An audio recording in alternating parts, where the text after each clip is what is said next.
Enggak, enggak. Bismillahirrahmanirrahim. Assalamualaikum warahmatullahi wabarakatuh. Alhamdulillahirrahmanirrahim. Alhamdulillahillazi arsala rasulahu bilhuda wa dinil haq liyudhhirahu ala dini kullihi wa kafa billahi syahidan amma ba'du. Sahabat-sahabat Tok Arif, gimana kabarnya? Sahabat-sahabat Tok Arif sore hari ini semoga tetap semangat ya. Ini adalah jam-jam kritis biasanya di bulan Ramadan ya, Dok. Iya. Sudah melewati waktu asyar ini udah mulai kerasa lumes-lumesnya seperti itu. Nah, sahabat-sahabat Dok Arif, alhamdulillah sore hari ini di Dok Arif Podcast Live Talk Show Instagram, kita sudah dibersamai oleh narasumber spesial. Jadi sore hari ini kita akan ngobrol-ngobrol bareng Dr. Andi Pratama Dharma, spesialis penyakit dalam. Beliau adalah dokter spesialis penyakit dalam di beberapa rumah sakit swasta di Karawang. Dan kita akan bahas tema yang menarik nih kayaknya nih ya. Semoga menarik betul. Jadi temanya adalah makan sedikit tapi kok tambah gemuk ya gitu ya. Bisa jadi ini pertanyaan yang ada di benak sahabat-sahabat Dok Arif yang bergabung sore hari ini gitu. Kenapa saya makannya dikit tapi kok tambah gemuk ya gitu. Nah, bisa jadi di Ramadan kali ini salah satu tujuan gitu ya, walaupun tujuannya tujuan samping artinya gitu ya. Tujuan sampingnya adalah pengen mengurangi berat badan nih, udah berusaha ya berjam-jam tidak makan dari sahur sampai buka, kira-kira berkurang berat badan gitu ya. Malah tambah nambah gitu. Nah, kita akan bahas tema yang ringan tadi sebetulnya, tapi dari sisi mungkin pendekatan keilmuannya Dokter Andi, spesialis penyakit dalam. Gitu. Jadi tidak berpanjang lebar lagi, ayo kita bareng-bareng simak obrolan kita di Ngabuburit sore hari ini bareng Dokter Andi Pratama Dharma, spesialis penyakit dalam, tentang tema makan sedikit tapi kok tambah gemuk. Kepada Dokter Andi, mana Dok? Sambil Ya, kita berjalan. yes, betul. Ya. Ini jelas nggak ya? Jelas Dok? Ya. Ya, suara kita Jadi jelas. ini tuh banyak yang itu dari timbul dari pertanyaan, sebenarnya banyak pasien yang berobat, eh, ada apa?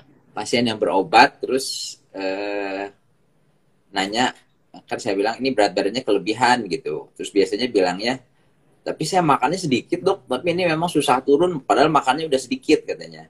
Jadi Ya, sebenarnya ya, ya. prinsipnya itu karena banyak yang menganggap bahwa kalau makan itu yang penting, kalau pengen kurus jangan sampai kekenyangan gitu. Pokoknya kalau udah kenyang berhenti gitu. Tapi sebenarnya ada prinsip yang paling penting dari hidup sehat itu sebenarnya ada. Kalau di bulan Ramadan ini kita kutip satu tafsir ya, tafsir ayat, salah satu ayat. Jadi dari tafsir Quran Madinah namanya tuh ada seorang tabib ya beragama Nasrani hidup di zaman apa namanya Sultan Harun al Rashid kalau nggak salah, Khalifah Harun al Rashid. Terus si tabib ini tuh nanya ke salah seorang ulama ya, ulama kepercayaan Harun al Rashidnya, nanya kenapa sih di apa namanya di Quran, di kitab kamu ini, di Al-Quran ini tidak ada sedikit pun dibahas tentang ilmu kedokteran katanya. Padahal kan katanya salah satu nikmat terbesar itu nikmat kesehatan ya. Jadi hadis Rasul tuh misalnya tidak ada nikmat sesudah iman yang lebih besar daripada kesehatan. Tapi kok di dalam Quran sendiri kok nggak ada ya ngebahas sama sekali tentang ilmu kedokteran katanya. Terus si ulama tadi tuh menjawab, sesungguhnya tuh Allah telah mengumpulkan seluruh intisari ilmu kedokteran tuh dalam satu ayat dari kitab kami gitu. Si apa namanya si tabibnya bertanya, ayat apa itu? Terus kata si alimnya, si ulamanya bilang, waqulu wasrobu wala tusrifu innahu la yuhibbul musrifin. Jadi surat Al-A'raf ayat 31, makan dan minumlah kamu waqulu wasrobu wala tusrifu, dan janganlah berlebih-lebihan. Innaullah la yuhibbul musrifin, sesungguhnya Allah tidak menyukai orang-orang yang berlebih-lebihan gitu.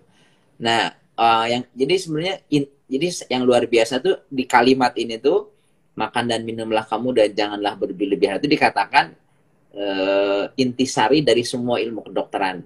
Jadi ilmu kedokteran pun tuh kan pengennya kita tuh supaya kita sehat gitu kan, Ya, supaya betul kita Dok. sehat, supaya kita tercegah dari berbagai penyakit. Nah, yang luar biasa tuh menurut tafsir yang tadi tuh di Ibnu Katsir juga disebutkan bahwa intisari dari ilmu kedokteran tuh ada di setengah dari ayat ini. Di tafsir Ibnu Katsir itu dibilang setengah ayat ini tuh maksudnya kan ayatnya lengkapnya tuh panjang tuh ya. Terus ada waqul wasrubu wala tusrifu innahu la yuhibbul musrifin.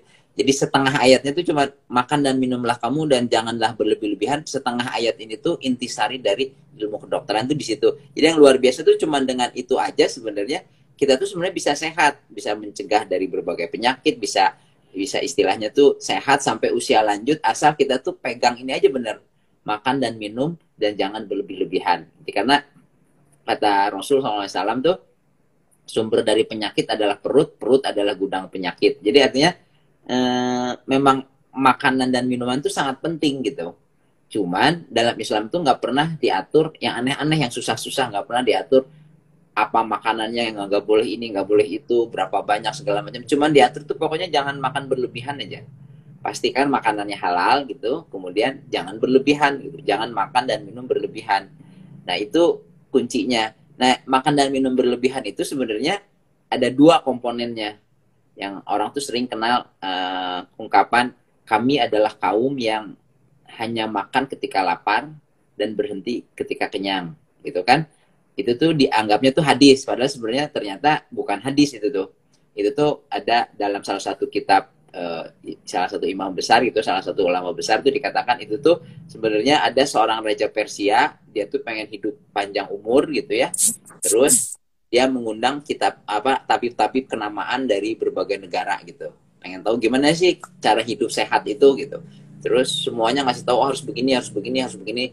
Kemudian seorang tabib yang beragama Islam, yang Muslim dari Sudan bilang gini, sebenarnya kalau pengen sehat itu ada yang yang paling gampang untuk hidup sehat panjang umur dengan alami gitu ya. Jangan yang pertama yaitu cuma itu, makanlah ketika kamu lapar, makan hanya ketika kamu lapar dan berhenti ketika kenyang. Jadi kata orang si tabib itu sebagai seorang muslim itu kami adalah kaum yang hanya makan ketika lapar dan berhenti ketika kenyang. Kalau misalnya kalau Paduka menjalankan dua ayat ini dua panduan ini, hanya makan ketika lapar dan berhenti ketika kenyang, maka tidak akan ada penyakit yang menyentuhnya kecuali kematian gitu. Jadi itu yang dari situ tuh yang kata-kata kami adalah kaum yang hanya makan ketika lapar dan berhenti ketika kenyang itu dianggap hadis padahal bukan. Tapi pesannya sebenarnya sama karena Rasul sendiri pernah bilang bahwa seburuk-buruknya bejana yang diisi itu adalah perut gitu. Nah, kalau makanlah hanya untuk menegakkan tulang punggung. Jadi memang Rasul juga hanya makan ketika lapar aja, nggak makan berlebihan, ketika udah kenyang berhenti gitu kan. Jadi artinya itu tuh memang kalau panduannya dan melihat dari ayat yang di Quran tuh sebenarnya panduan makan tuh cuman itu aja gitu. Selain mengatur makanan halal, makanan haram gitu, cuman makan dan minumlah dan janganlah berlebihan gitu. Jadi artinya yang sering dilupakan tuh sebenarnya itu. Jadi jadi kan panduannya dua tuh. Makan hanya ketika lapar ya dan berhenti ketika kenyang. Nah, yang orang sering menganggap makan berlebihan tuh berhenti ketika kenyang. Oh, saya kalau udah kenyang berhenti kok gitu. Tapi ketika dia lapar ya, ketika dia nggak lapar dia makan gitu. Makanya walaupun makannya sedikit-sedikit gitu. Nah, itu yang bikin jadi timbul berbagai penyakit, salah satunya kelebihan berat badan. Karena sebenarnya yang panduan sederhananya itu kenapa kalau kita makan walaupun cuma sedikit-sedikit pada saat kita nggak lapar, itu tuh bikin jadi berat badannya naik gitu. Ya. Karena nah ini panduannya tuh sebenarnya dalam panduan yang sederhana tadi itu apa yang kita makan tuh pastikan aja makanannya halal gitu. Baik dari segi substratnya maupun rezeki untuk memperolehnya gitu ya. Jadi dalam Islam itu nggak pernah dipisahkan antara makanan halal dengan makanan toyib. Selalu disatukan halalan toyiban. Ya, itu tuh di beberapa tafsir ya, kajian tafsir itu seolah-olah Allah tuh ngasih tahu bahwa semua makanan yang halal itu tuh toyib. Dan semua makanan yang toyib, semua makanan yang baik bagi kamu tuh telah dihalalkan sama Allah tuh. Gitu. Makanya ada di salah satu ayat Al-A'raf ayat berapa saya lupa gitu ya. Salah satu tujuan diturunkannya Rasul itu, Rasulullah SAW itu adalah wayuhilulahumut thayyibat, menghalalkan bagi kamu segala yang baik, wayuharimu alaihimul khaba'ith, yang mengharamkan segala sesuatu yang buruk gitu. Jadi sama Allah tuh udah dipilih dari seluruh makanan di seluruh dunia, ini makanan yang baik, ya semua yang baik itu telah dihalalkan, dan ini makanan yang buruk, yang merusak, nah semuanya itu telah diharamkan. Jadi itu udah aman gitu tuh, asal kita tahu makanan halal, makanan haram, udah aja tinggal ikutin. Karena kalau nggak ada makanan, istilahnya logikanya tuh rada aneh, kalau ada makanan halal gitu ya, yang merusak badan itu tuh logikanya tuh di mana gitu. Masa sama Allah dihalalkan, tapi ngerusak badan kita, itu kan nggak logis gitu. Ya. Jadi artinya kita tuh sering mengharamkan makanan yang halal, mengharamkan tanda kutip gitu ya. Misalnya ada yang ada makan duren, oh ini jangan makan duren nanti bikin penyakit ini, atau makannya jangan makan nasi. Bahkan ada misalnya artikel atau video tentang Tibun Nabawi, ada 5 makanan yang harus dihindari. Itu tuh makanannya makanan halal semua gitu. Ya. Ya, jadi makanannya itu makanan halal semua, tapi diharamkan gitu. Misalnya nggak boleh makan gula pasir, nggak boleh makan beras putih, nggak boleh makan tepung, nggak boleh makan apa namanya susu gitu. Jadi itu kan makanan halal semua. Padahal ancaman itu sangat jelas gitu ya di salah satu ayat Quran tuh, wahai orang-orang yang beriman, jangan kamu berani-berani mengharamkan apa yang telah Allah halalkan gitu. Itu tuh udah jelas. Dan makanlah makanan yang halalan toyiban. Udah makan halal dan toyib aja gitu. Ada ayat itu kayak gitu. Jadi maksudnya artinya itu tuh sangat sederhana panduannya tuh. Cuman yang bikin jadi masalah itu kita tuh makannya makanan halal. Tapinya tuh ketika kita nggak lapar kita makan gitu. Nah, apa yang terjadi pada saat kita nggak lapar terus kita makan, kok bisa jadi gemuk? Kan tadi pertanyaan gitu. Saya makannya sedikit-sedikit tapi kok gemuk. Sebenarnya bukan makannya sedikit, makannya tuh sedikit tapi sering pada saat kita nggak lapar gitu. Jadi makannya tuh sedikit, jadi nggak ngerasa banyak gitu. Tiap berapa jam ngemil, masukin makanan gitu. Makanannya juga makanan-makanan sehat gitu, makanan beras merah, nasi merah misalnya, atau misalnya buah-buahan. Padahal dia makannya sehat loh. Ya tapi kok jadi gemuk gitu, atau nggak turun-turun berat badannya. Jadi yang dalam Islam itu sebenarnya filosofinya tuh kapan kita makan tuh lebih penting dari apa yang kita makan. Ya kan, yang kalau dalam dunia kedokteran kan yang paling penting tuh apa yang kita makan sama berapa banyak yang kita makan kan gitu. Yang paling penting kan itu. Makanya sering sekali coba dokter Arif juga kan pasti pasien tuh datang ketika ibu sakit gula, pasti pertanyaannya, dok pantangannya apa gitu, apa yang nggak boleh gitu kan, pasti pertanyaan itu. Jadi pertanyaannya seolah-olah ada makanan halal nggak yang saya nggak boleh makan gitu kan. Kalau makanan haram mah nggak usah nanya ke dokter lah, dok makanan yang nggak boleh apa, masa kita jawabnya makanan yang haram. Ya udah pasti udah jelas lah itu mah. Maksudnya dok pasien nanya gitu tuh pasti, dok coba sebutkan makanan-makanan halal apa yang bisa merusak yang jelek buat penyakit saya, kan seperti seolah-olah itu. Nah, sebenarnya sekarang kita bicara dari sudut pandang sains ya. Karena ada yang bilang bahwa ini saya mau buktiin secara kedokteran bahwa kapan kita makan itu tuh lebih penting dari apa yang kita makan. Kan dari dalam Quran, dalam hadis tadi kan sama panduan dalam Quran tadi tuh, makan jangan berlebihan itu panduannya tuh kapan kita lapar, kapan kita kenyang, kan itu kita tuh makannya tuh dari situ. Bukan apa yang kita makan mah udah jelas makanannya halal gitu ya. Pokoknya jangan makan itu ketika kita kenyang, kalau udah kenyang jangan makan, terus kalau belum lapar jangan makan. Berarti kan kapan kita lapar, kapan kita kenyang, itu yang jadi panduannya. Jadi itu tuh diatur di tubuh kita tuh dengan hormon lapar dan hormon kenyang gitu. Ada pengaturannya. Nah sekarang ada yang istilahnya gini, di kedokteran tuh pasti dokter-dokter tuh juga setuju, mungkin dokter Arif juga setuju bahwa nasi beras merah itu lebih bagus dari beras putih gitu kan, nasi merah tuh lebih sehat daripada nasi putih ya kan, karena lebih banyak seratnya, glycemic indexnya lebih rendah gitu. Memang benar gitu. Jadi apa yang kita makan tuh penting. Jadi kalau kita boleh milih antara nasi merah sama nasi putih, itu lebih bagus nasi nasi merah karena lebih banyak serat kan. Tapi ini kalau dokter-dokter tuh tahu, waktu kita belajar biokimia kan waktu dulu kan ya, ada yang namanya siklus Krebs cycle, tahu kan ya, siklus citric acid cycle gitu. Itu tuh yang terjadi tuh gini. Sekarang ini kita puasa nih ya, kita kan makan terakhir jam 4 pagi tadi, nanti jam 6 kita makan gitu ya. Anggap kita makan nasi putih. ya. Apa yang terjadi di tubuh kita pada saat kita makan nasi putih? Si nasi putih itu masuk ke dalam lambung kan? Kita makan nasi masuk ke lambung. Jadi di lambung tuh ada enzim-enzim yang memecah protein, lemak di dalam saluran cerna tuh. Nanti pokoknya karbohidrat apapun jenisnya, mau kita makan nasi, makan tepung, makan roti, makan mie, makan apapun gitu ya. Itu tuh nanti kan karbohidrat itu nanti dihancurin sama tubuh, kemudian nanti dihancurkan sampai jadi bentuknya glukosa kan. Yang terutama kan bentuknya glukosa yang paling sederhana. Jadi karbohidrat itu mau apapun nanti masuknya ke dalam tubuh itu dalam bentuk glukosa. Jadi nanti kita makan malam, makan maghrib, nanti maghrib kita makan nasi gitu ya. Terus si nasinya masuk ke dalam, nanti si nasi putih itu tuh masuk ke pembuluh darah tuh dalam bentuk glukosa.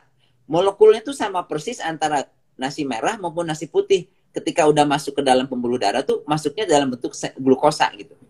Nah, terus kan kita udah nggak makan seharian. Nah, kalau udah nggak makan seharian, si glukosanya itu dibawanya itu ke liver gitu. Jadi di liver itu nanti si glukosa, karena livernya kosong dari nggak ada glukosa, istilahnya udah habis seharian dipakai tadi dari pagi, kita aktivitas, kita naik turun tangga, kita jalan, kita kerja, segala macam, mikir dan sebagainya, itu tuh membutuhkan energi dalam bentuk glukosa. Glukosanya tuh udah habis, sekitar 10 jam puasa, sekitar jam 2 siang tuh glukosa tuh udah sangat menipis. Nah, ketika kita makan nasi putih, si glukosa yang dari hasil nasi putih itu masuk ke dalam liver, kemudian disimpan, masuk ke Krebs cycle, masuk disimpan dalam bentuk glikogen. Jadi itu jadi cadangan untuk nanti kita energi kalau kita butuh aktivitas lagi gitu kan. Nah, itu berarti si nasi putih itu disimpan dalam bentuk glikogen kan. Nah, terus kita jam 6 udah kenyang nih makan nasi putih.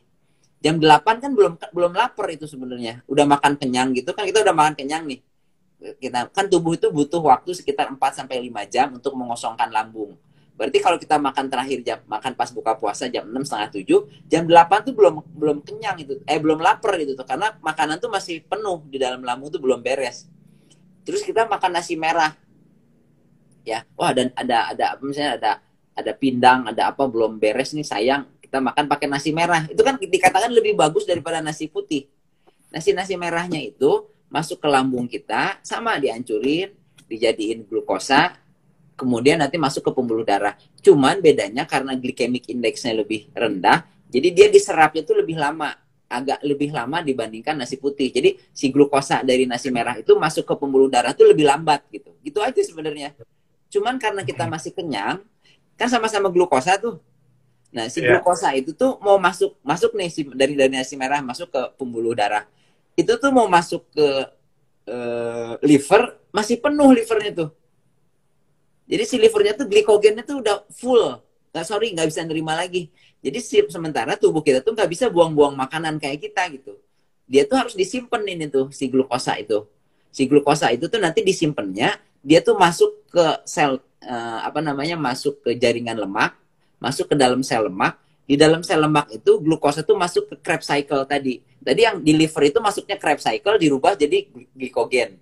Sementara kalau di lemak, di trigliserid, si sel lemak, si sel glukosa tadi masuk ke dalam Krebs cycle, dirubahnya tuh dalam bentuk trigliserid. Jadi disimpan tuh dalam bentuk trigliserid di sel lemak. Jadi si sel lemaknya tuh makin besar gitu. Padahal kita makannya karbohidrat loh. Orang kan nganggapnya kalau makan berlemak baru nanti berat badan naik. Ini makan karbohidrat pada saat kita nggak lapar, pada saat kita kenyang terus kita makan, walaupun makanannya itu baik, dianggap makanan sehat, nasi merah atau misalnya buah-buahan yang sehat gitu ya, tetap aja ketika kita nggak lapar terus kita makan, itu tuh disimpannya dalam bentuk trigliserid, dalam bentuk lemak. Jadi lemak kita tuh jadi bertambah gitu. Kalau itu dilakukan sekali-sekali sih nggak apa-apa. Tapi kalau udah jadi kebiasaan berbulan-bulan, bertahun-tahun, kenapa ya saya makannya sedikit, tapi kok berat badannya nggak turun-turun, atau malah tambah gemuk gitu. Padahal saya nggak pernah makan tuh sampai kekenyangan gitu. Nah itu aja sebenarnya. Jadi intinya tuh sebenarnya dengan pola makan yang Islami tadi, sebenarnya kita tuh jadi enak gitu. Kita tuh nggak banyak pantangan, kita nggak perlu takut ini, takut makan itu, takut makan ini. Tapi yang penting makannya itu jangan berlebihan. Apapun makanannya tuh, yang penting kita tuh kalau makan, kita tuh pastikan kita tuh sedang lapar. Nah begitu kita udah kenyang, berhenti gitu. Terus kalau kita belum lapar jangan makan. Mau makan apa juga boleh, terserah, tapi nanti tunggu sampai kita lapar lagi gitu. Nah, itu aja mungkin kalau menjawab pertanyaan kenapa saya kok makannya nggak sedikit, tapi kok berat badannya naik terus atau nggak turun-turun atau malah tambah gemuk gitu. Mungkin gitu. Iya, iya. Ya dok, dok, tadi menarik nih dok ya. Jadi walaupun kita makannya yang kita anggap ya lebih sehat, misalkan kayak nasi merah tadi gitu, tapi kemudian timing makannya nggak pas, itu sama aja ya dok ya? Bisa jadi nimbun lemak juga ya tadi kalau yang dokter sampaikan. Iya, maksudnya itu semua ahli kedokteran, ahli biokimia juga bakal ngeiyain itu. Kalau kita makan nasi merah, ketika kita nggak lapar, artinya sinyal laparnya tuh belum keluar gitu. Jadi kan lapar dan kenyang itu diatur sama hormon, namanya hormon lapar, hormon kenyang. Kalau misalnya perut kita di dalam yang mengeluarkan hormon lapar itu terutama tuh lambung. Tapi lambung tuh hanya mengeluarkan hormon lapar, namanya hormon grelin pada saat lambungnya kosong. Selama lambungnya belum kosong, hormon lapar tuh gak akan keluar gitu. Nah, jadi kalau misalnya ketika kita makan jam 6 sore tadi, si lambung tuh butuh 4 sampai 5 jam sampai kosong makanan yang sisanya. Jadi kalau kita makan jam 6 tuh kita baru lapar tuh sekitar jam 10, jam 11 malam. Kalau kita makannya sampai kenyang ya. Makan sampai kenyang artinya penuh perutnya, lambungnya perut, itu tuh butuh sekitar 4 sampai 5 jam baru kita nanti lapar lagi sekitar jam 10, jam 11 malam gitu.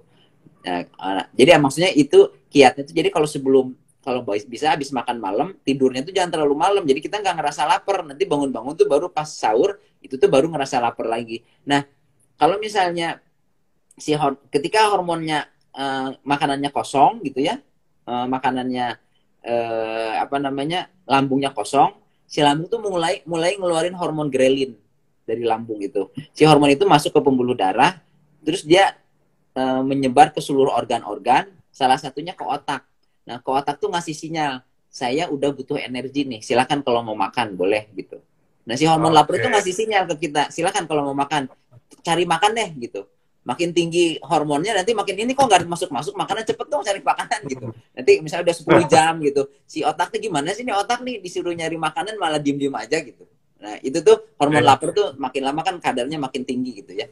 Nah, jadi maksudnya itu. Nah, kalau misalnya hormon laparnya belum ada, berarti tubuh tuh belum butuh energi gitu. Itu tuh ngasih sinyal. Jadi tubuh tuh ngasih sinyal ke otak, saya butuh energi. Selama hormon lapar belum ada, berarti kan si energinya masih ada. Di dalam lambung aja masih ada kok makanan. Gimana energinya nggak cukup. Jadi si energi yang masuk, kalaupun ada makanan masuk pada saat kita belum lapar, itu semuanya disimpannya dalam bentuk lemak. Karena lemak itu cadangan energi yang utama. Cadangan energi yang utama tuh gula, tapi tempat penyimpanannya terbatas, cuman bisa untuk 10 jam lah.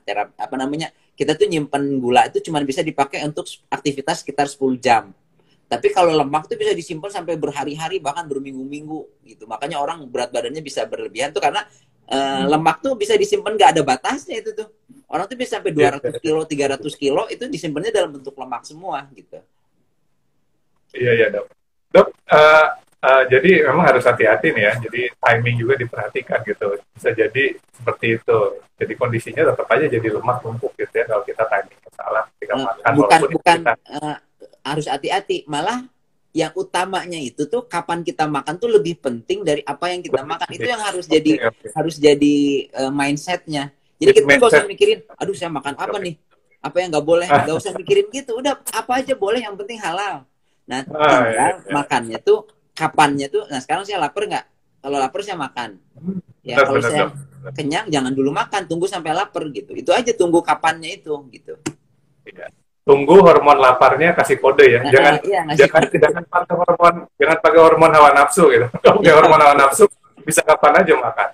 Dok, ini ada yang mungkin kita dengar gini dok nih, sahabat-sahabat atau teman-teman kita suka bilang, saya makan dikit tapi kok tetap gemuk ya, ini mah bakat meren gitu. Jadi kalau kita ngomong bakat tuh kan masalah genetik atau keturunan lah katakan ya. Nah, apakah ada pengaruh keturunan atau genetik dok? Termasuk ini nih pertanyaan atau yang di komentar nih dok dari sahabat kita @winda_sadaf. Kalau saya makan sering gak gemuk-gemuk, kenapa ya dok? Nah ini apakah ada hubungannya dengan bakat atau kita anggap keturunan dok? Genetik lah seperti itu dok. Jadi memang ada faktor genetik dalam obesitas ya. Jadi ada orang-orang yang cenderung lebih gampang gemuk gitu. Tapi mirip kayak diabetes gitu. Diabetes itu ada bakat, hipertensi itu ada bakat, obesitas itu ada bakat. Jadi ada faktor genetiknya. Tapi nggak semua orang diabetes, orang tuanya diabetes, anaknya pasti diabetes kan? Nggak semua orang sakit darah tinggi, anaknya tuh pasti darah tinggi gitu. Ada faktor genetik dan lebih sering timbul di orang tertentu, tapinya ada kombinasi antara faktor genetik sama faktor lingkungan. Tapi yang lebih penting tuh faktor lingkungan sama pola hidupnya sebenarnya. Faktor genetik yang benar-benar bikin gemuk tuh cuman kalau dari penelitian di kedokteran tuh ada penyakit khusus namanya, ada penyakit tertentu, cuman 1% dari 99% kasus kegemukan. Jadi kasus kegemukan itu 99% tuh karena pola hidup dan lingkungan. Artinya intinya tuh karena makan berlebihan gitu.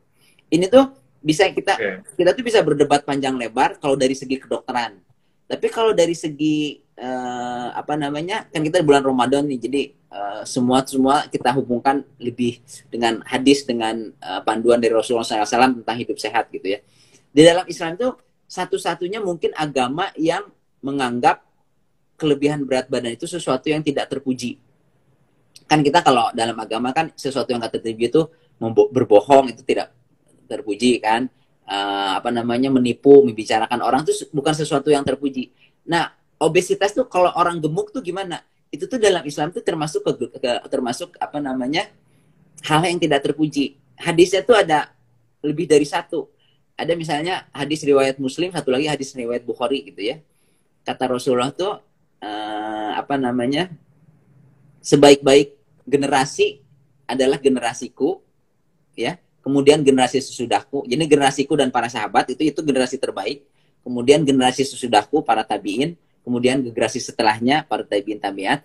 Nah setelah itu tuh akan ada generasi yang suka mengingkari janji gitu ya, suka bersaksi ketika tidak, pokoknya jelek-jelek lah. Nah ciri-cirinya apa kata Rasulullah tuh? Ciri-cirinya itu tampak pada mereka tanda-tanda kegemukan gitu. Jadi itu kegemukan itu tuh seolah-olah sesuatu yang bukan hal yang bagus gitu. Dan ada hadis satu lagi tentang di hadis Bukhari yang lebih jelas lagi itu sebenarnya yang kisah terkenal dari Umar bin Khattab. Umar bin Khattab itu pernah ketemu waktu jadi khalifah gitu, pernah ketemu orang yang perutnya tuh besar gitu. Terus kata Umar tuh cari aja di internet juga banyak, tinggal nyari Umar bin Khattab dan orang gemuk gitu ya. Itu tuh gimana, ini kenapa perut kamu gemuk gini katanya. Oh ini berkah dari Allah gitu. Terus kata Umar, berkah apa? Ini azab dari Allah katanya. Terus nanti Umar tuh sampai mengingatkan pas orang itu datang tuh, terus wahai manusia, dikumpulin tuh orang-orang tuh, wahai manusia, makanlah, langsung bilang tuh, makanlah, janganlah kamu makan berlebihan. Jadi Umar tuh belum, istilah dokternya tuh belum nge-anamnesis si orang yang kelebihan berat badan tadi. Kan kalau kita anamnesis dulu kalau jadi dokter tuh, anamnesis, kenapa Pak? Kenapa jadi gemuk ini? Apa makannya berlebihan atau ada penyakit ini apa itu? Enggak. Umar tuh langsung bilang, wahai manusia, janganlah kamu makan berlebihan. Sungguhnya makan berlebihan itu menyebabkan berbagai macam penyakit. Jadi 14 abad yang lalu ketika kedokteran tuh belum menganggap obesitas itu sebagai satu penyakit, Umar bin Khattab radhiyallahu anhu itu menganggap bahwa kegemukan itu tuh akan menyebabkan banyak sekali penyakit, malas beribadah dan sebagainya gitu. Jadi itu tuh menunjukkan bahwa nggak mungkin sesuatu yang jelek itu tuh diturunkan gitu.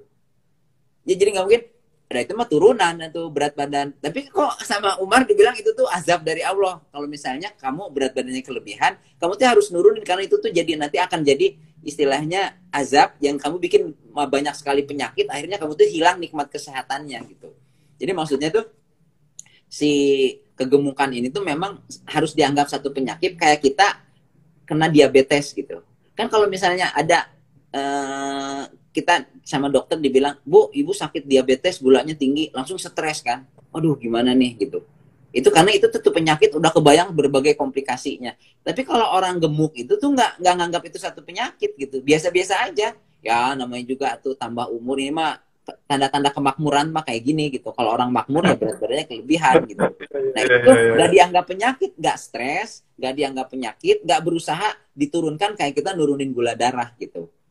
Nah kalau pertanyaan yang tadi, kok saya makannya sering tapi nggak gemuk-gemuk gitu ya. Jadi yang disebut makan sering itu tuh harus dipastikan makannya tuh lapar atau enggak, itu pertama. Jadi kalau kita nggak lapar terus makan, itu makan berlebihan, itu tuh nggak boleh. Tapi ada juga orang yang makannya sering tapi sebenarnya apa namanya, pas makan tuh tiap kali makan tuh lagi lapar gitu. Terus juga ada juga hubungan dengan aktivitas kan. Kalau misalnya makannya sering tapinya aktivitasnya juga luar biasa aktif, ya energi yang keluarnya juga jadi banyak. Akhirnya walaupun makanan kalorinya masuk, yang dibakar juga jadi banyak. Akhirnya walaupun banyak sering makan, apa namanya, sering makan, tapinya berat badannya nggak naik-naik karena aktivitasnya juga banyak. Atau misalnya bisa juga ada penyakit-penyakit tertentu, misalnya penyakit gula, tirotok, kelainan kelenjar hormon tiroid gitu ya. Itu juga bisa menyebabkan jadi berat badannya tuh makannya banyak tapi kok berat badannya nggak naik-naik, bahkan malah turun gitu. Kayak orang kelebihan hormon tiroid gitu ya, atau disebut tirotoksikosis, itu lapar terus pengen makan terus ya, tapinya tuh berat badannya malah turun gitu. Nah itu yang harus dipastikan dulu ke dokter tentang apa, kena penyakit tertentu atau enggak gitu. Iya, baik. Jadi kalau tadi sahabat yang bertanya, makan sering tapi kok nggak gemuk-gemuk, nah ini harus mulai di muhasabah gitu ya, kalau bahasa kita ya dok, dievaluasi gitu. Apakah ini ada hubungannya patologis atau ya sebetulnya memang kebiasaan saja gitu, pola aktivitas yang tinggi dan sebagainya. Sahabat-sahabat Dok Ari masih ada yang mau bertanya, mangga silakan sampaikan di kolom komentar tentang tema kita sore hari ini, makannya sedikit tapi kok tambah gemuk ya. Udah panjang lebar dan detail dan sebetulnya cukup jelas ya sahabat-sahabat Dok Ari apa yang disampaikan oleh Dokter Andi tentang apa yang terjadi pada tubuh kita gitu ya ketika kita makan gitu. Dok, ini kalau kita hubungkan dengan ibadah puasa nih dok, ini ada yang mempersepsikan, jadi kalau pas makan sahur gitu, saya harus banyakin makan karbohidratnya gitu, karena kan persepsi kita tuh karbohidrat itu sumber energi, supaya kita nggak masih kuat gitu ya puasa sampai maghrib gitu. Jadi saya banyakin makan karbohidratnya, sedangkan yang lainnya akhirnya jadi ketinggalan gitu dok ya. Sumber proteinnya mungkin jadi dikit gitu, kemudian seratnya juga jadi dikit karena kita udah keburu kenyang sama karbonya. Mungkin bisa jadi kita akan nggak makan buah misalnya, seperti itu dok pada saat sahur. Nah sebenarnya gimana sih dok pola makan saat sahur ini kalau kita kaitkan nih dengan tema kita sore hari ini? Jadi yang luar biasa itu dari pengaturan pola makan dalam Islam itu ya, dalam menurut tunjuk Quran dan Sunnah itu tuh benar-benar simpel dan sederhana gitu. Kalau misalnya nanya ke dokter, itu tuh bisa berbagai versi. Makan sahur harus apa, bukanya harus apa yang harus dihindari, apa yang nggak boleh, apa yang begini. Itu tuh benar-benar bikin rumit gitu. Kalau saya ya, maksudnya, saya juga kan dokter, tapi saya sih nggak pernah bilang ke pasien nggak boleh ini, nggak boleh itu, ya. Nah, sekarang kalau saya sih ngelihat aturannya gini, dalam Islam itu sebenarnya aturannya cuma 3. Yang tadi udah dibahas tuh 1 dan 2 tuh udah dibahas, ya. Yang pertama tuh Paul pengen sehat tuh aturan makan dan minum dalam Islam. Sementara makan dan minum tuh merupakan sumber dari kesehatan, karena kata Rasul tuh sumber dari penyakit adalah perut. Jadi makan dan minum tuh sangat penting. Nah aturannya itu cuma 1, pastikan nomor 1 tuh pastikan makanannya halal. Kalau kita udah bisa memastikan makanannya halal, itu pasti makanannya toyib gitu. Nggak mungkin makanan yang kita pilih itu tuh jadi nggak bagus buat kesehatan kita. Jadi udah aman itu tuh. Udah pasti. Jadi setiap kali kita milih makanan yang halal, pasti itu tuh toyib. Halalan toyiban gitu ya. Kemudian yang kedua, makan dan minumlah kamu dan janganlah berlebihan. Wakulu wasrubu wala tusrifu. Makan dan minumlah dan janganlah berlebihan. Mau makan apa juga boleh. Mau makan sahur, mau makan buka, pokoknya makan apa aja, asal jangan berlebihan gitu. Jadi saya nanti tentang karbohidrat gitu ya. Karbohidrat, lemak, protein. Itu tuh memang konsep yang sangat jelas dan sangat memudahkan buat dokter tuh untuk mengatur apa yang harus dilakukan. Tapi intinya gini, kalau kita tuh nikmat sehat itu nikmat terbesar sesudah iman gitu. Kalau orang pengen sehat itu harus ngerti karbohidrat, lemak, protein, itu tuh agak berat gitu. Kasihan buat orang yang nggak punya pendidikan tinggi gitu. Kan nggak semua orang ngerti karbohidrat. Ya kan, kalau seorang muslim dia nggak ngerti makanan halal, nggak ngerti makanan haram, itu tuh dosa dia tuh. Mau pendidikannya apapun dia tuh harus tahu makanan halal dan makanan haram. Ya kan, nggak susah kan itu kan, yang haram tuh cuma sedikit, pokoknya sisanya halal berarti. Tapi dia harus tahu Tapi kalau dia pengen sehat, kalau dia harus tahu karbohidrat, lemak, protein, lemak jenuh, lemak tidak jenuh, lemak sehat, lemak tidak sehat, itu tuh karbohidrat dengan indeks glikemik tinggi, indeks itu anak lulusan SMP juga belum tentu tahu, ya. Artinya jadi susah gitu mau hidup sehat tuh gitu. Jadi kalau orang yang nggak tahu karbohidrat gimana mau makan apa? Bingung kan? Aduh saya mau makan apa ini? Katanya harus makan karbohidratnya apa gitu. Jadi dia harus dapat kuliah dulu berapa SKS gitu, ya kan susah.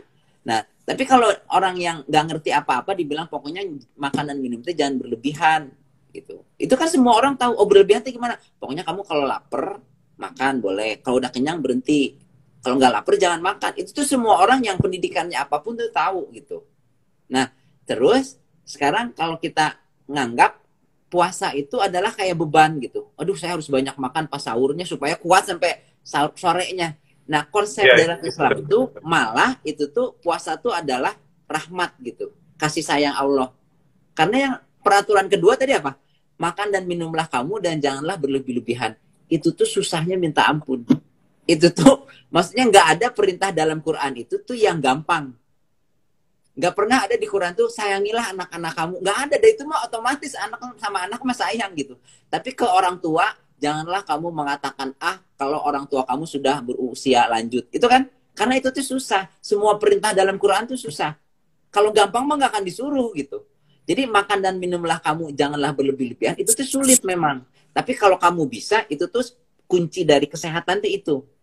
Nah cuman Allah tuh tahu namanya manusia itu tuh ya namanya lemah lah gitu ya. Banyak gampang tergoda, mudah terburu-buru kan, tergesa-gesa orang tuh. Jadi kemungkinannya bakal gagal lah kalau terus. Jadi pasti sekali-sekali mah kita gagal. Kadang-kadang kita makannya berlebihan karena makannya enak gitu ya. Itu tuh sekali-sekali atau sering lah. Nah makanya sama Allah tuh dikasih jalan ketiga. Panduan terakhir tuh nomor 3. Nah hadis Rasul tadi yang sumber dari penyakit adalah perut. Perut adalah gudang penyakit. Itu tuh sebenarnya hadisnya belum lengkap. Hadisnya tuh ditutup dengan sumber dari penyakit adalah perut, perut adalah gudang penyakit, dan puasa adalah obat. Gitu. Jadi kata-katanya tuh kayak gitu. Hadis riwayat Muslim itu tuh.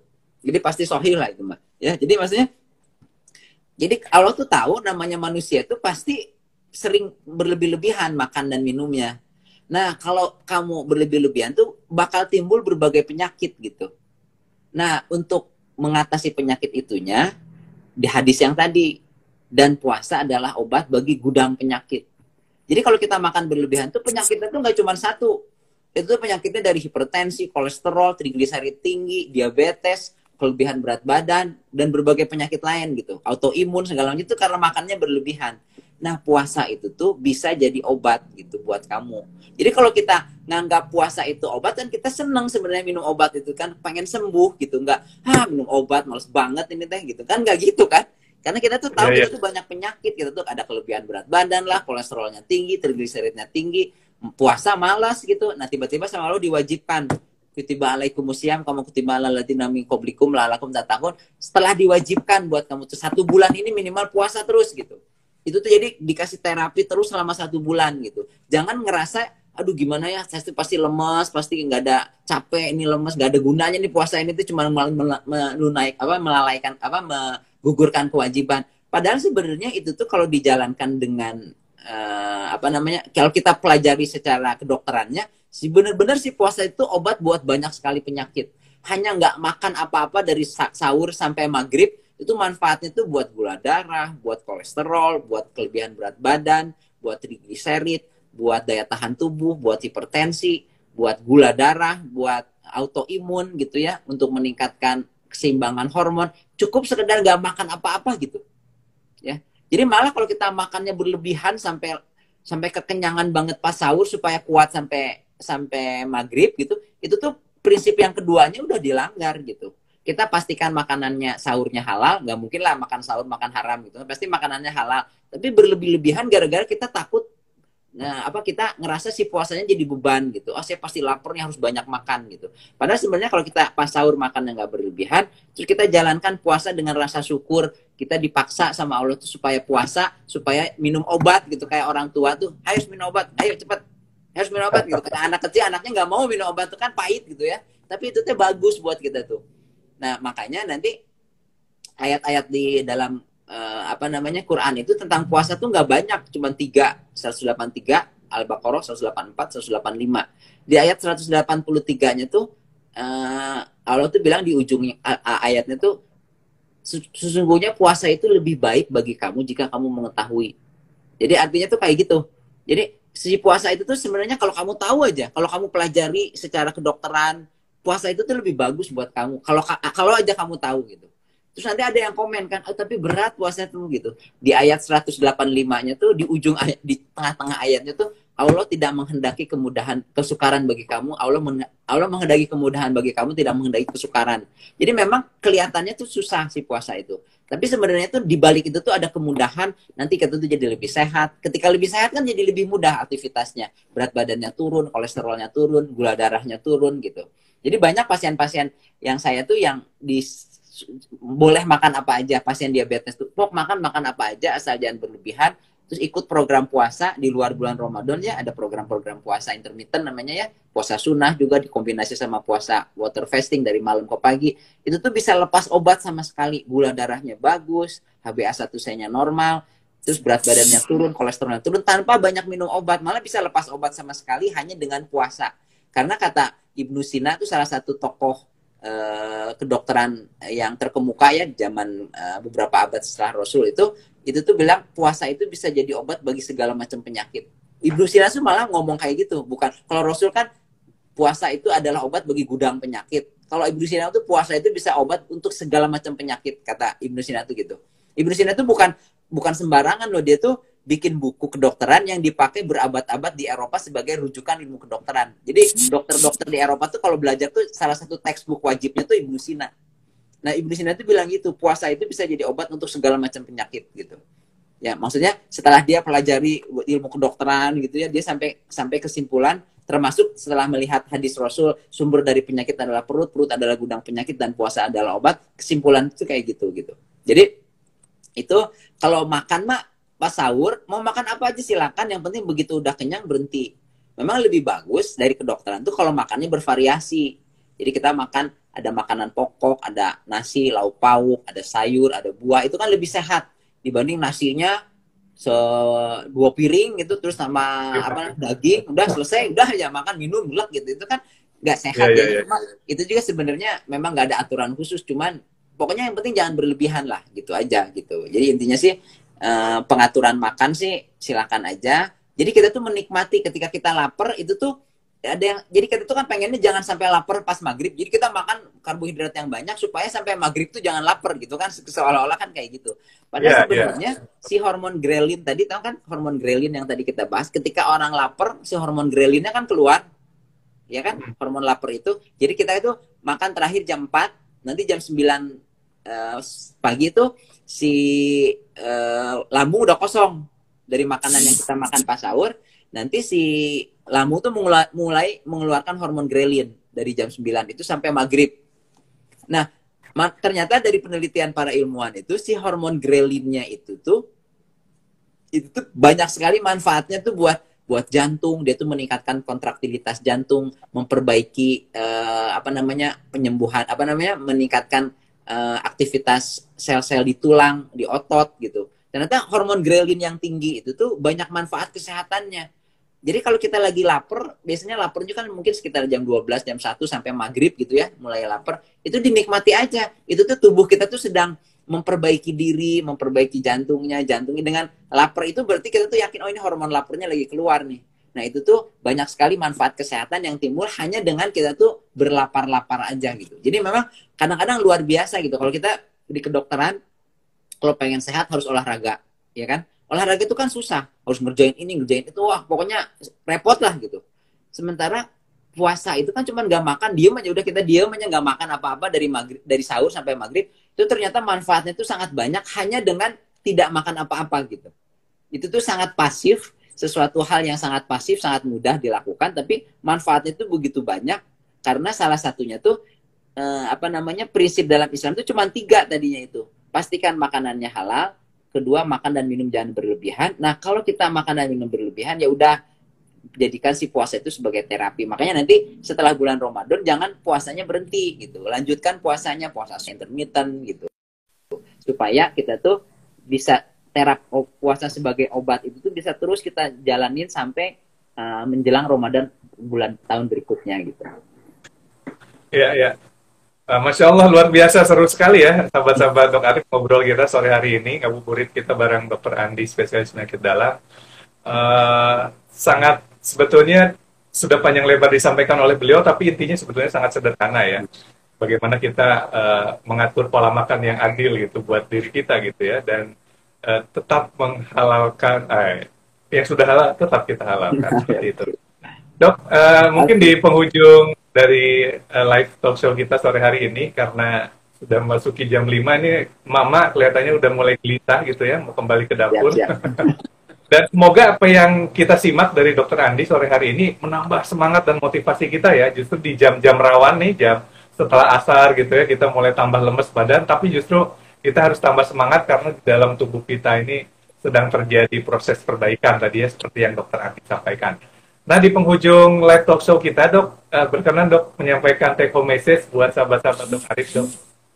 Mangga, Dokter. Oh iya, jadi sebenarnya kalau kita pelajari secara mendalam gitu ya, panduan pola, jadi makan dan minum itu sangat penting buat kesehatan. Rasul berpesan sumber dari penyakit adalah perut, perut adalah gudang penyakit, dan puasa adalah obat gitu ya. Jadi itu tuh memang karena perut itu sumber dari penyakit, berarti apa yang kita masukin ke perut itu tuh sangat penting. Dan di kedokteran juga dikenal namanya you are what you eat. Kamu adalah apa yang kamu makan. Itu penting banget tentang apa yang kita makan. Cuman di kedokteran itu tuh lebih banyak menekankan apa dan berapa banyak yang kita makan. Padahal sebenarnya panduan dalam Islam tuh lebih menekankan kapan kita makannya. Puasa tuh kan nggak mengatur apa dan berapa banyak, mengaturnya kapan kita makan. Ya kan kita ngegeser-geser waktu makan aja. Sementara yang berapa banyak makan dan minum jangan berlebihan juga sebenarnya muaranya tuh ke kapan kita makan. Kita tuh hanya makan ketika lapar dan kita berhenti ketika udah kenyang gitu. Itu tuh kan panduannya jadi kapannya. Jadi dalam Islam itu sebenarnya yang lebih penting tuh kapan kita makan tuh lebih penting dari apa yang kita makan. Yang kita makan, apa yang kita makan cukup makanannya tuh halal gitu. Pastikan makanannya halal baik dari segi substratnya maupun rezekinya. Kita pastikan rezeki yang kita hidangkan makanan untuk keluarga tuh dari rezeki yang halal gitu. Itu tuh membuat kesehatan. Jadi itu sumber utama kesehatan tuh di situ. Kemudian setelah kita sediakan makanan yang halal, kita boleh makan apa aja, pastikan makannya jangan berlebihan. Kalau misalnya kita nanti ya sekali-sekali berlebihan sehingga timbul macam-macam penyakit, maka sama Allah dikasih tahu puasa adalah obat gitu. 3 itu tuh bolak-balik itu tuh nggak macam-macam. Semua orang tuh yang pendidikannya tinggi, orangnya sosial ekonominya rendah atau tinggi, itu semua orang tuh bisa menjalankan tanpa perlu tahu yang rumit-rumit dari dunia kedokteran gitu. Dan itu tuh membebaskan kita dari belenggu gitu. Istilahnya di surat Al-A'raf itu tuh yang ketika Rasul diutus untuk salah satunya menghalalkan semua yang baik, mengharamkan semua yang buruk, itu salah satunya supaya bebas belenggu dari mengikat kita, sehingga kita tuh kan kalau orang-orang sakit-sakit diabetes segala macam tuh sangat sangat tersiksa gitu. Aduh, nggak boleh makan ini, nggak boleh makan itu, seperti kayak yang dirantai gimana-mana tuh. Nah itu tuh dengan panduan seperti ini, jadi jangan takut makan apapun, yang penting jangan berlebihan gitu. Mungkin itu aja, Dr. Arif. Moga-moga bermanfaat. Mohon maaf kalau ada kekurangan, ada kehilafan. Moga-moga nanti bisa ketemu lagi kapan lagi gitu ya. Baik, atur nuhun Dr. Andi, insight-nya, pencerahannya, ngobrolnya sore hari ini. Jadi sahabat-sahabat Dr. Arif sepakat ya dengan 3 poin yang Dr. Andi sampaikan tentang bagaimana pola makan kita supaya lebih sehat. Yang pertama, pastikan kehalalannya. Kemudian yang kedua, jangan berlebihan. Dan yang ketiga adalah puasa. Ini simple dan sangat mudah untuk dilakukan. Tapi tidak mudah juga kalau belum terbiasa ya. Jadi bulan Ramadan ini kayak kita resetting gitu ya, resetting pola makan kita untuk membiasakan pola makan yang sehat nanti setelah bulan Ramadan. Dan semuanya jangan lupa dibungkus dengan doa. Jadi sebelum makan kita berdoa, setelah makan kita berdoa. Insya Allah dengan berdoa itu akan menambahkan keberkahan dari aktivitas makan kita, dan berkah itu adalah ziyadat khair ya, sahabat-sahabat Dok Arif, akan menambahkan kebaikan-kebaikan. Jadi insya Allah aktivitas makan kita akan bertambah kebaikannya, apa yang kita makan juga akan bertambah kebaikannya. Baik, sahabat-sahabat Dok Arif, mohon maaf apabila ada kekurangannya dari live talk show kita sore hari ini di Dok Arif Podcast Instagram Live bersama Dr. Andi Pratama Dharma, spesialis penyakit dalam. Kita doakan semoga Dr. Andi dan keluarga selalu dijaga oleh Allah dan diberikan keberkahan, terutama keberkahan ilmunya, sehingga masih terus dapat berbagi ilmu dengan kita semua. Gitu. Dan sampai ketemu lagi ya sahabat-sahabat Dok Arif di Dok Arif Live Talk Show berikutnya. Dan insya Allah niat kita, niat Dr. Andi bersama kita semua adalah untuk selalu berbagi manfaat untuk sahabat-sahabat semua. Dan terima kasih sudah menyimak kita berdua. Kita tutup bersama-sama dengan kita ucapkan hamdalah, alhamdulillahirrahmanirrahim. Billahi taufiq wal hidayah. Wassalamualaikum warahmatullahi wabarakatuh. Waalaikumsalam warahmatullahi wabarakatuh.